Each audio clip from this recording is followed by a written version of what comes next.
everyone, welcome back to my channel. Today we learn a very important topic from political science, that is foreign policy. In this video, I will cover its meaning, definitions, objectives, and determinants or elements in detail. So let's get started. Firstly, we talk about what is the meaning of foreign policy in simple way. The way a country decides to behave or interact with other countries is called its foreign policy. Foreign policy एक way of behaviour है, एक way of interaction है जो कि एक country दूसरे country के साथ डिसाइड करती है कि कैसे वो अदर कंट्री के साथ बिहेव करे, कैसे वो अदर कंट्री के साथ इंटरेक्ट करे। और यही वे ऑफ बिहेवियर, यही वे ऑफ इंटरेक्शन किसी कंट्री की फॉरेन पॉलिसी कहलाती है।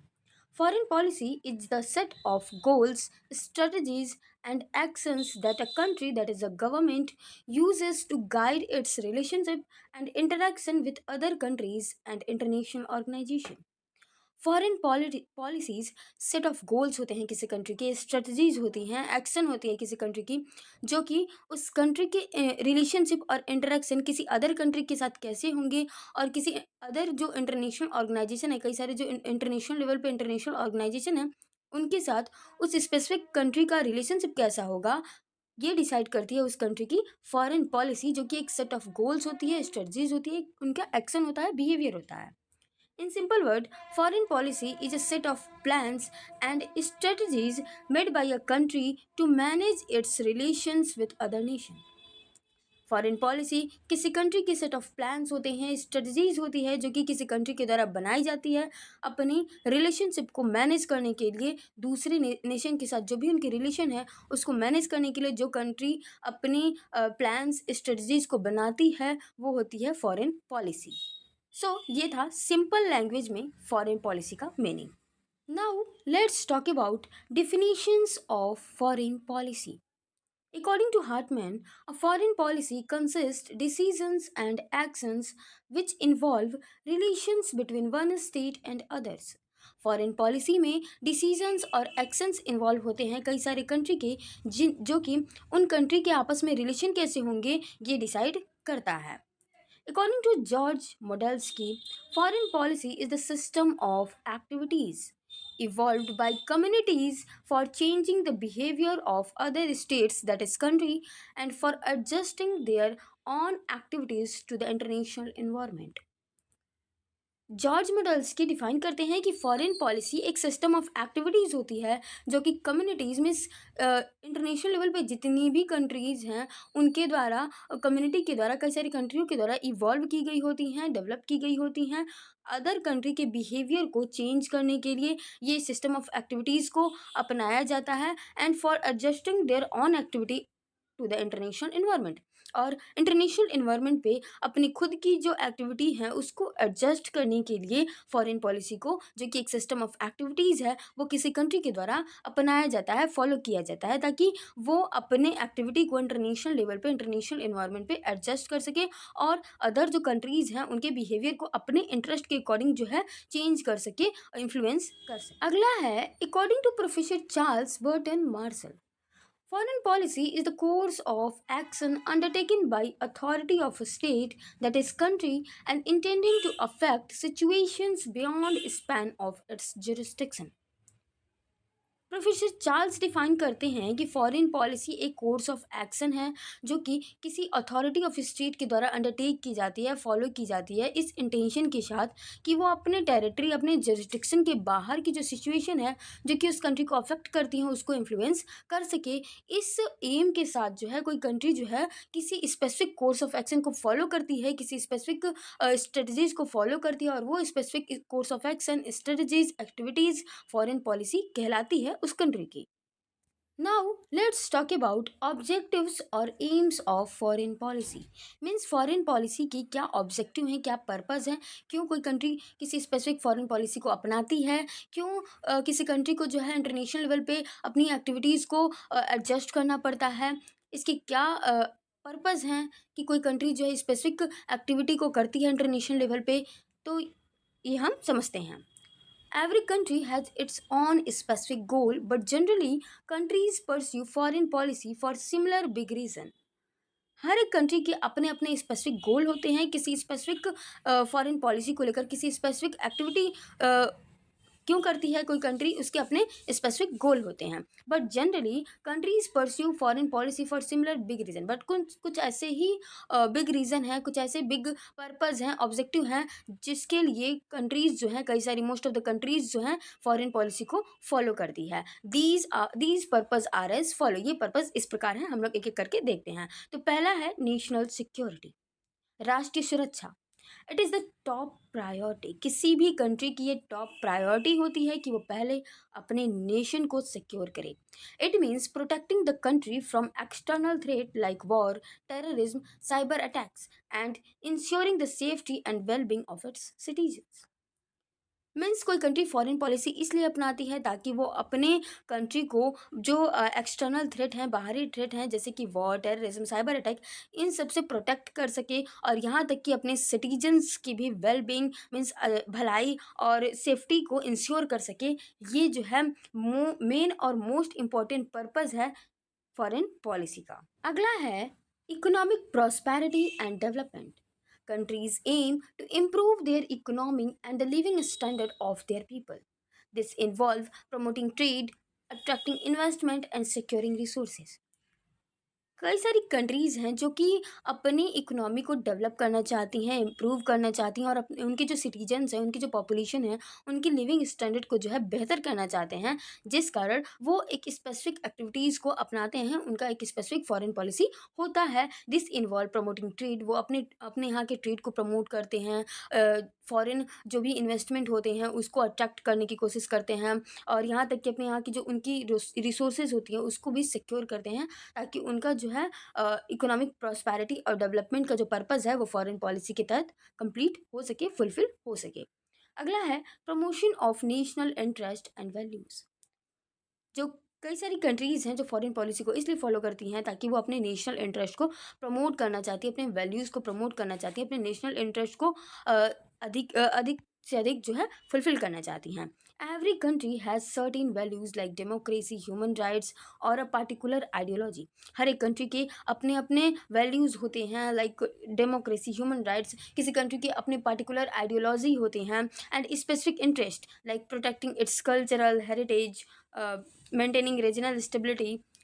यहाँ तक कि कुछ कंट्रीज़ के अपने स्पेसिफिक इंटरेस्ट होते हैं कि वो अपने कल्चर को जो है प्रोटेक्ट करना चाहते हैं, अपने रीजनल स्टेबिलिटी को जो है प्रोटेक्ट करना चाहते हैं, अपने कल्चर को जो है ज़्यादा से ज़्यादा प्रमोट करना चाहते हैं इंटरनेशनल लेवल पे।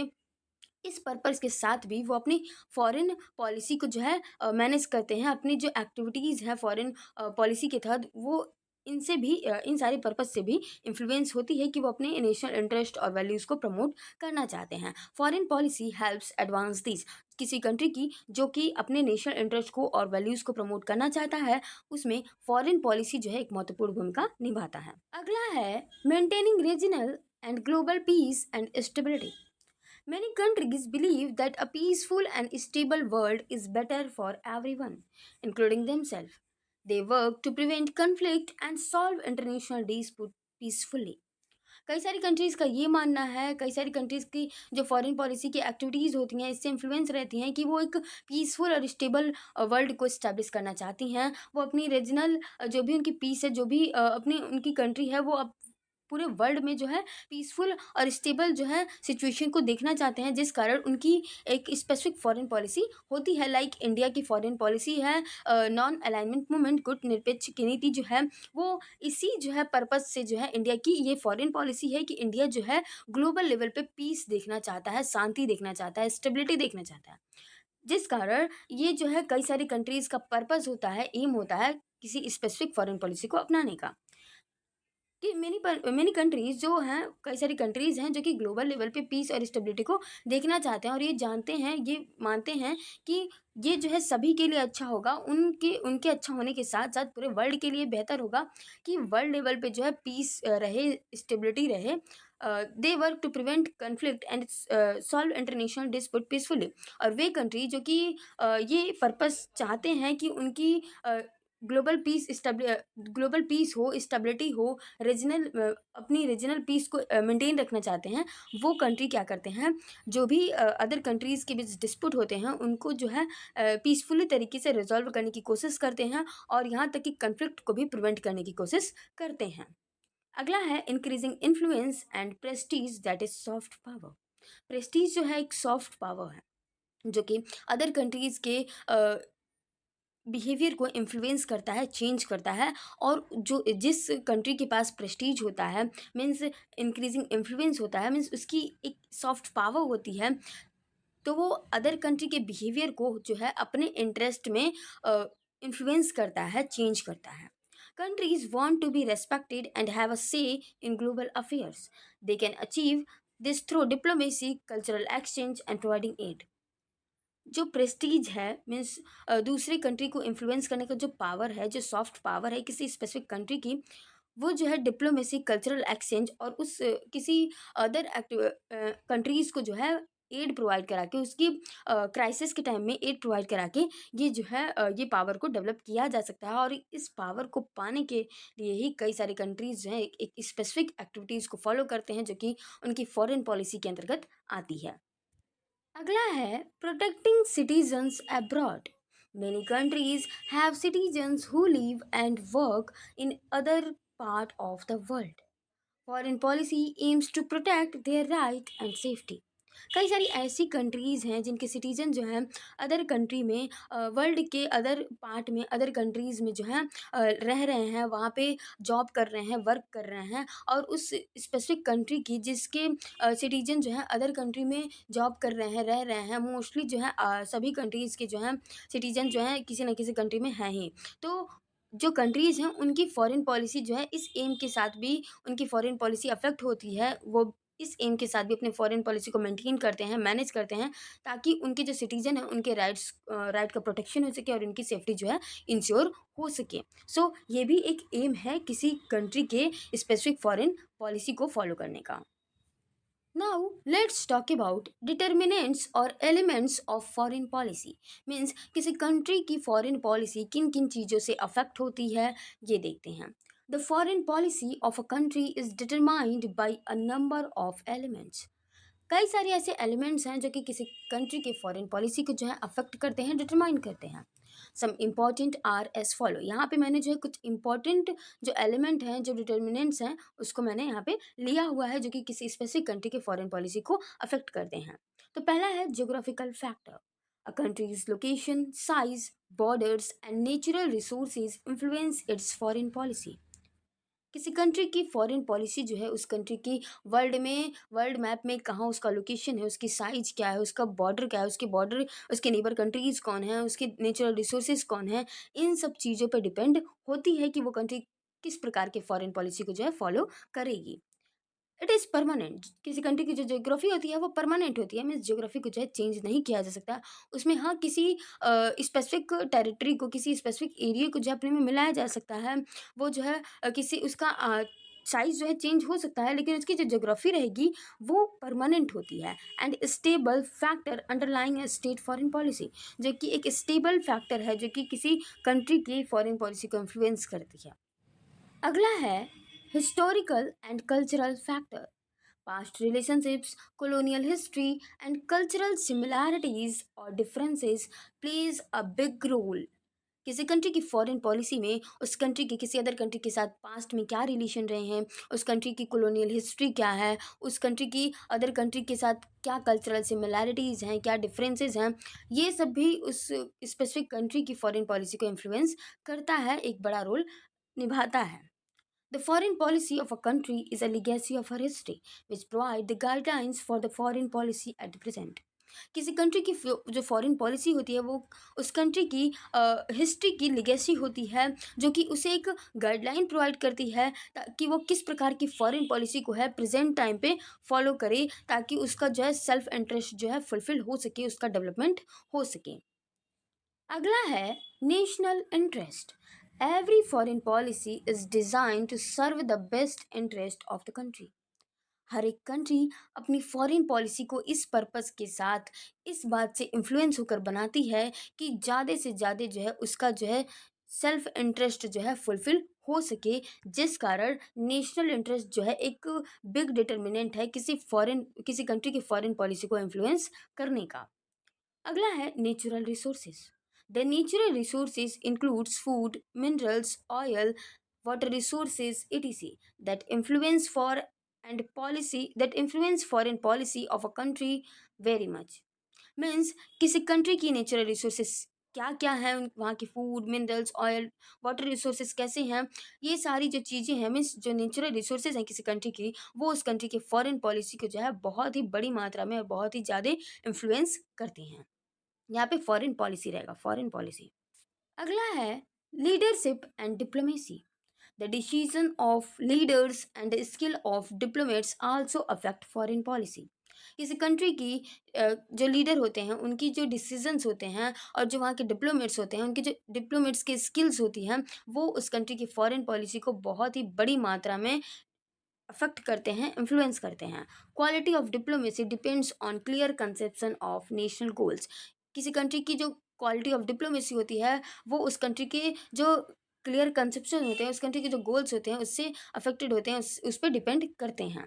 सो लीडर्स और डिप्लोमेसी जो है फॉरेन पॉलिसी को जो है बहुत ही बड़ी मात्रा में अफेक्ट करते हैं। अगला है international situation. Ongoing wars, peace movement, global alliance like UN, NATO, BRICS, etc. impact foreign policy choices. जो इंटरनेशनल सिचुएशन है वो जो है आजकल इंटरकनेक्टेड वर्ल्ड को जो है, जिसमें कई सारी जो कंट्रियां हैं आपस में कनेक्टेड हैं, ये जो है अदर कंट्री की मीन्स किसी स्पेसिफिक कंट्री की फॉरेन पॉलिसी को जो है बहुत ही बड़ी मात्रा में अफेक्ट कर रही है, इन्फ्लुएंस कर रही है। मैंने जो है अपने चैनल पे यूएन, नाटो, ब्रिक्स पे ऑलरेडी वीडियो बना दिया है। यदि आपने नहीं देखा है तो आप जो है प्लेलिस्ट में नेशनल एंड इंटरनेशनल ऑर्गेनाइजेशन नामक प्लेलिस्ट में जाकर देख सकते हैं।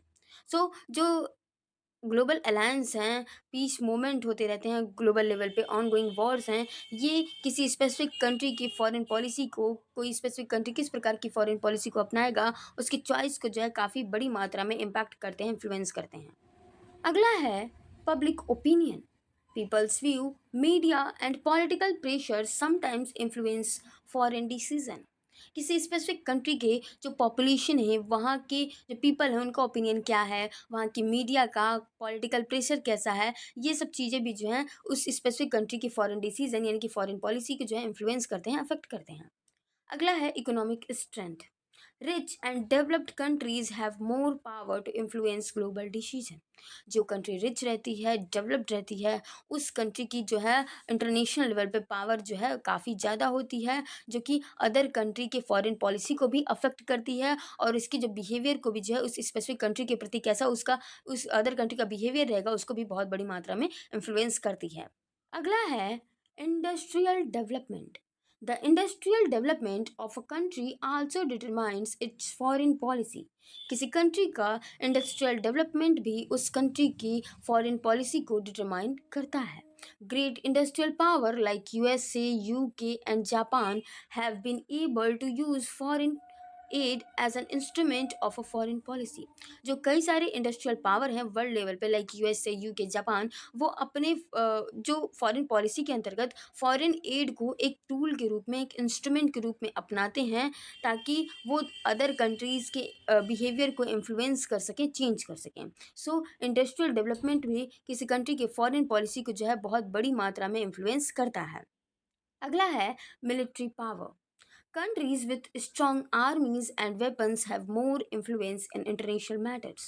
किसी कंट्री के पास जिसके पास स्ट्रॉन्ग आर्मी है, स्ट्रॉन्ग जो है मॉडर्न वेपन्स हैं, उस कंट्री का जो है वर्ल्ड लेवल पे बहुत ही ज़्यादा इन्फ्लुएंस होता है, इंटरनेशनल मैटर्स में बहुत ज़्यादा इन्फ्लुएंस होता है और उसकी फॉरेन पॉलिसी भी जो है उसकी मिलिट्री पावर के द्वारा जो है इन्फ्लुएंस होती है। सो मिलिट्री पावर भी एक इम्पॉर्टेंट डिटर्मिनेंट है किसी कंट्री के फॉरेन पॉलिसी के, किसी कंट्री का फॉरेन पॉलिसी कैसा होगा उसमें मिलिट्री पावर भी एक इम्पॉर्टेंट रोल प्ले करती है। सो ये था full concept of foreign policy, its meaning, definitions, objectives and determinants. If you found this video helpful, don't forget to like this video, subscribe my channel and share this video. और यदि आपको कोई ऐसा topic है जो कि नहीं समझ आ रहा है और आप चाहते हैं कि वो मैं एक्सप्लेन करूं अपने चैनल के थ्रू, उस पर वीडियो बनाऊं, तो आप उस टॉपिक को जो है कमेंट में ज़रूर बताएं। मैं उस पर जल्द से जल्द वीडियो लाने की कोशिश करूँगी।